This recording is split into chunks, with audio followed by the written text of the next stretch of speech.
Biology Class 9 लाइ Chapter 4 Lesson 13 Part 2 Cell Organelles जीव गोरड़े जाउज़वा आऊं बायोलॉजी जो उस्ताद नजूला चन्ना अवां के सिंध ऑनलाइन स्कूल में भली कार असांजो जो लेक्चर जो मौजू आहे सेल ऑर्गेनेल्स पार्ट 2 असीं पंहिंजे अॻे जेको वीडियो लेक्चर आहे उन में सेल ऑर्गेनेल्स जे बारे में पढ़ी आया हुआसीं जंहिंमें असां मर्कज़ पढ़ियोसीं सेल मेम्ब्रेन पढ़ीसीं साइटोप्लाज़म पढ़ियोसीं ऐं असां हाणे वरी कुझु जेके ॿिया उज़व आहिनि उन्हनि जे बारे में पढ़ंदासीं।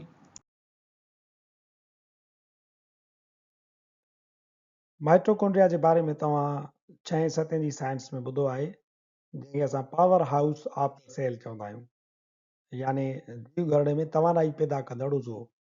माइटोकॉन्ड्रिया असां जम प्लूरल तौर ते इस्तेमालु कंदा आहियूं। हिकिड़े उज़वे खे असां सॾींदा आहियूं माइटोकॉन्ड्रियोन। A mitochondrion is a double membrane bound organelle found in eukaryotic cells. माइटोकॉन्ड्रियोन हिकिड़ो ॿिटे परदे में बंदि थियल उज़ो हूंदो आहे जेको सिर्फ़ु यूकेरियोटिक सेल्स में मौजूदु थिए थो। प्रोकैरियोटिक सेल्स में माइटोकॉन्ड्रियोन न हूंदो आहे। The inner membrane contains many folds called cristae. अंदरे तह सां गॾु हिकिड़ा तह थियनि था जिन खे असां क्रिस्टाई सॾींदा आहियूं, which contain specialized membrane proteins to synthesize ATP.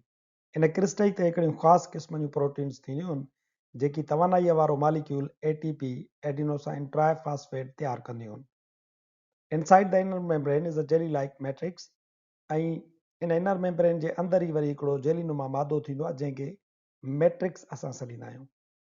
तव्हां माइटोकॉन्ड्रिया जे बारे में या तव्हां रेस्पायरेशन जो अमल जॾहिं पढ़ियो त उन में तव्हांखे यादि हूंदो त असां पढ़ियोसीं त हिन जे अंदरि ग्लाइकोलाइसिस थींदो आहे, यानी ग्लूकोज जे टुटण वारो अमल उहो थींदो आहे साइटोसोल में। साइटोसोल माइटोकॉन्ड्रिया खां ॿाहिरि थींदो आहे ऐं वरी पोइ क्रेब साइकिल जेका आहे उहा थींदी आहे जिते ATP तमामु जजे मिक़दार में पैदा थींदी आहे, उहा इन मैट्रिक्स ते पैदा थींदी आहे जेको जेली लाइक सबस्टेंस अंदरि मौजूदु थिए थो। इलेक्ट्रॉन ट्रांसपोर्ट जेका चेन थींदी आहे उहा थींदी आहे तव्हांजी हिन अची करे क्रिस्टाई ते। सो इहे टे रेस्पायरेशन जा मरहला आहिनि। ग्लाइकोलाइसिस माइटोकॉन्ड्रिया खां ॿाहिरि थींदो आहे, बाक़ी तव्हांजी क्रेब साइकिल बि अंदरि थींदी मैट्रिक्स ते, ऐं इलेक्ट्रॉन ट्रांसपोर्ट चेन जेका आहे उहा हिन क्रिस्टाई ते थींदी आहे। ही उहो उज़वो आहे जंहिंखे असां सॾींदा आहियूं power house of the cell. Mitochondria is the site of aerobic respiration. Mitochondria aerobic respiration जी जॻह आहे। एरोबिक रेस्पायरेशन यानी ऑक्सीजन जी मौजूदगी में साह खणण वारो अमल माइटोकॉन्ड्रिया मंझि ई थींदो आहे। During aerobic respiration energy is produced in the form of ATP। In aerobic respiration दौरान ATP जी सूरत में तवानाई पैदा थींदी आहे। Therefore the mitochondria is also called as powerhouse of the cell। तंहिंजे करे हिन माइटोकॉन्ड्रिया खे असीं जीव घरड़े जो पावर हाउस या बिजली घर पिणु सॾींदा आहियूं। Endoplasmic reticulum.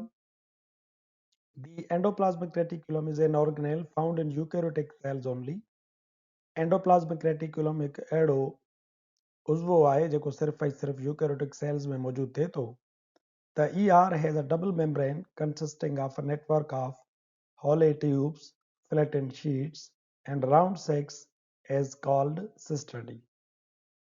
एंडोप्लाज्मिक रेटिकुलम में तव्हां ॾिसंदो त हुन में शीट्स बि तव्हांखे नज़र ईंदियूं, तव्हांखे ख़ाली ट्यूब बि नज़र ईंदा, ऐं तव्हांखे वरी हिकिड़ियूं ॻोथरियूं गोल बि नज़र ईंदियूं जिन खे असां सिस्टरनई सॾियूं था।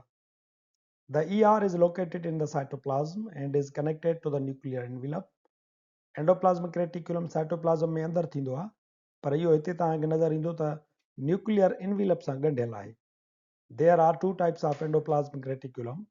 एंडोप्लाज्मिक रेटिकुलम जा ॿ क़िस्म थियनि था। हिकिड़े खे असां सॾियूं था स्मूथ एंडोप्लाज्मिक रेटिकुलम ऐं ॿिए खे असां सॾियूं था रफ एंडोप्लाज्मिक रेटिकुलम। हीअ जेको असां हिते तस्वीर जेका तव्हांखे ॾेखारी आहे इहा रफ एंडोप्लाज्मिक रेटिकुलम जी आहे, जंहिंजे मथां तव्हांखे दाण दाण नज़र ईंदी। इहे जेके दाणा आहिनि इहे राइबोसोम्स आहिनि जेकी एंडोप्लाज्मिक रेटिकुलम सां गॾु अटैच थियल आहिनि।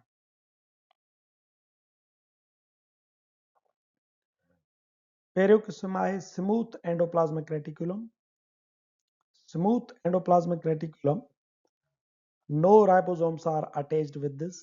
हिन क़िस्म जे एंडोप्लाज्मिक रेटिकुलम खे तव्हां ॾिसंदो तव्हांखे लसो नज़र अचे थो। इहो लसो इन जे लाइ आहे छो त हिन ते राइबोसोम्स जेके दाणा दाणा आहिनि उहे अटैच थियल कोन्हनि खे। हिन जो कमु हूंदो आहे त इहो लिपिड्स तयारु कंदो आहे मिसाल जे तौर ते ऑयल्स वग़ैरह, हार्मोन्स, फास्फोलिपिड्स या स्टीराइड्स तैयार करणु इन स्मूथ एंडोप्लाज्मिक रेटिकुलम जो कमु आहे. It is also responsible for metabolism of carbohydrates, regulation of calcium concentration and detoxification. हिन जो इहो पिणु कमु आहे त इहो कार्बोहाइड्रेट्स जी मेटाबॉलिज़म में मदद कंदो आहे, कैल्शियम जी कंसंट्रेशन खे रेगुलेट कंदो आहे, ऐं जेकॾहिं जीव गरड़ जे अंदरि के ज़हरीला मादा दाख़िल थियनि था त उन्हनि जी डिटॉक्सिफिकेशन पिणु कंदो आहे. एंडोप्लाज्मिक रेटिकुलम जो ॿियो क़िस्म आहे rough endoplasmic reticulum.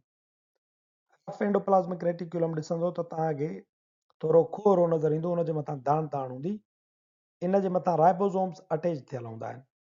It is responsible for protein synthesis and plays a role in membrane production.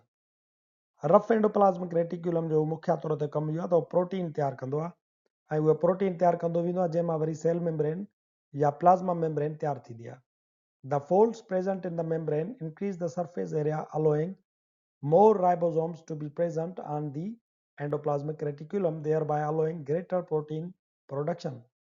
हिन जे अंदरि जेकी फोल्ड्स तव्हांखे नज़र अचनि था, जेकी तह आहिनि ऐं उहे पाण में वकोड़ियल आहिनि, उहे छा कंदा आहिनि त तमामु घणी सरफेस एरिया प्रोवाइड कंदा आहिनि त जीअं घणे खां घणा राइबोसोम अटैच थी सघनि. जेतिरा घणा राइबोसोम्स अटैच थियल हूंदा, ओतिरी प्रोटीन जी सिंथेसिस तमामु घणी थींदी. प्रोटीन असांजे जीव गरड़े खे तमामु घणी घुर्बल हूंदी आहे सेल मेम्ब्रेन जी तयारी जे लाइ, या असांजी जेका जिस्मानी वाध वीज थिए थी, या नवां जीव गरड़ा जेके तयारु थींदा आहिनि उन्हनि जे लाइ पिणु अहिड़ा सेल मेम्ब्रेन, साइटोप्लाज़म ऐं जेकी बि प्रोटीन बेस्ड मटीरियल आहिनि उहे तमामु घणा घुर्बल हूंदा आहिनि. तंहिंजे करे हिते राइबोसोम्स जो तइदादु घणो हूंदो आहे ऐं इहो प्रोटीन जी सिंथेसिस तमामु घणी करण में मदद कंदा आहिनि.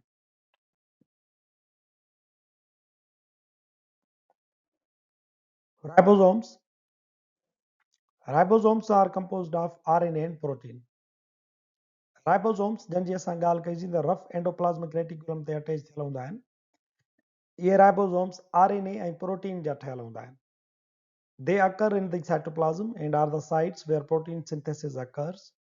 राइबोसोम्स साइटोप्लाज़म में मौजूदु हूंदा आहिनि ऐं इहे ई उहे जॻहूं आहिनि जिते प्रोटीन जी तयारी थींदी आहे. Ribosomes may occur singly in the cytoplasm or in groups or may be attached to the endoplasmic reticulum, thus forming the rough endoplasmic reticulum. इहे राइबोसोम्स तव्हांखे हिन एंडोप्लाज्मिक रेटिकुलम जे मथां नज़र अचनि था, पर इन ई खां अलावा इहे साइटोप्लाज़म में छुगनि जी सूरत में मौजूदु हूंदा आहिनि, या वरी किथे किथे अकेला पिणु मौजूदु हूंदा आहिनि. जॾहिं इहे एंडोप्लाज्मिक रेटिकुलम सां मथां अची करे अटैच थींदा आहिनि त असीं उन एंडोप्लाज्मिक रेटिकुलम खे नालो ॾींदा आहियूं रफ एंडोप्लाज्मिक रेटिकुलम. सो राइबोसोम्स जो मुख्य तौर ते जेको कमु आहे उहो आहे प्रोटीन सिंथेसिस, ऐं राइबोसोम पाण प्रोटीन ऐं RNA जा ठहियल हूंदा आहिनि. इहो ई RNA हूंदो आहे जेको राइबोसोम खे गाइड कंदो आहे त कहिड़े क़िस्म जूं प्रोटीन तयारु थियणु घुरजनि. Eukaryotic ribosomes ATAs, such as those in plant cells and animal cells, are larger in size than prokaryotic ribosomes 70S, such as those in bacteria. हाणे जेके राइबोसोम्स आहिनि उहे प्रोकैरियोटिक सेल्स में बि मौजूदु हूंदा आहिनि ऐं यूकैरियोटिक सेल्स में मौजूदु हूंदा आहिनि. जेके यूकैरियोटिक सेल्स में राइबोसोम्स मौजूदु हूंदा आहिनि उन्हनि खे असां नालो ॾींदा आहियूं ATS, 80S.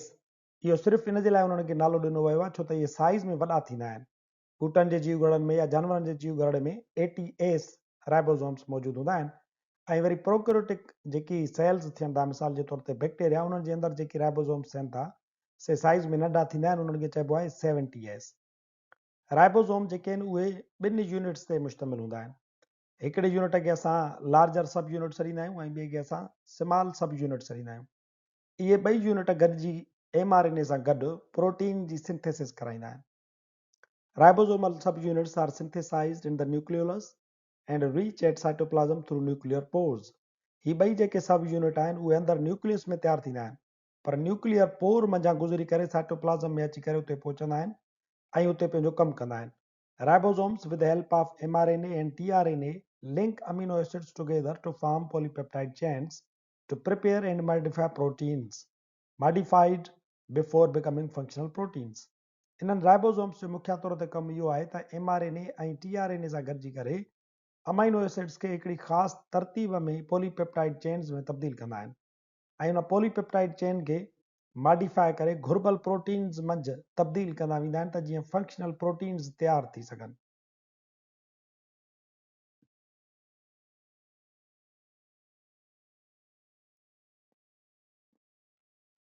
ॿियो ऑर्गेनेल आहे Golgi body. The Golgi body was discovered by the Italian physician Camillo Golgi. Camillo Golgi नाले इटालियन फिजिशियन हुयो जंहिं गोल्जी बॉडीअ खे ॻोल्हे लधो। It was one of the first organelle to be discovered and described in detail because its large size made it easier to observe.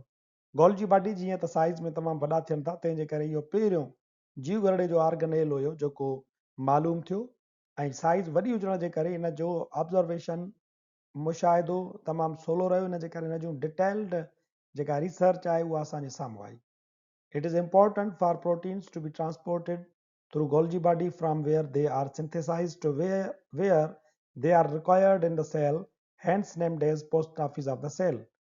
Golgi body आहे असां जीव गरड़े जी post office पिणु छॾींदा आहियूं, छो त इन जो कमु इहो हूंदो आहे त प्रोटीन जेके तयारु थियनि थियूं उन्हनि खे जीव गरड़े में उन जॻह ते पहुचाइणो हूंदो आहे जिते उन्हनि जी ज़रूरत हूंदी आहे, तंहिंजे करे हिनखे असां जीव गरड़े जी पोस्ट ऑफिस छॾींदा आहियूं।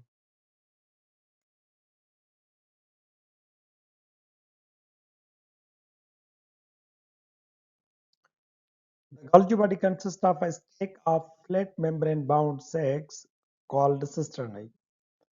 Golgi body में तव्हांखे हिकिड़ा तह नज़र ईंदा हूंदा जेके सथियल आहिनि, इन्हनि खे असां सिस्टरनाई सॾियूं था। The cisternae within the Golgi body consist of enzymes which modify the packaged products of the Golgi body.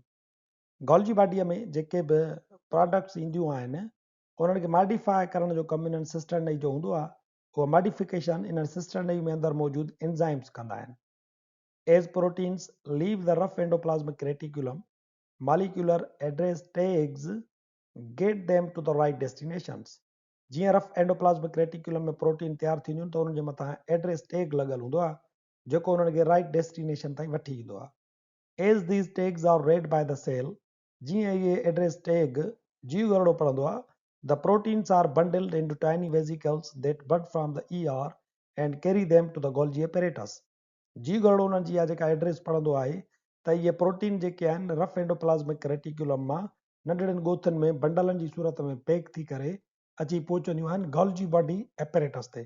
हाणे इहो जेको गोल्जी एपेरेटस आहे इहा हिकिड़े क़िस्म जी फैक्ट्री आहे जेका छा कंदी आहे त रफ एंडोप्लाज्मिक मां ईंदड़ जेके बि प्रोटीन आहिनि या जेके वरी ॿिया लिपिड्स जा मॉलिक्यूल आहिनि उहे ईंदा आहिनि गोल्जी एपेरेटस वटि।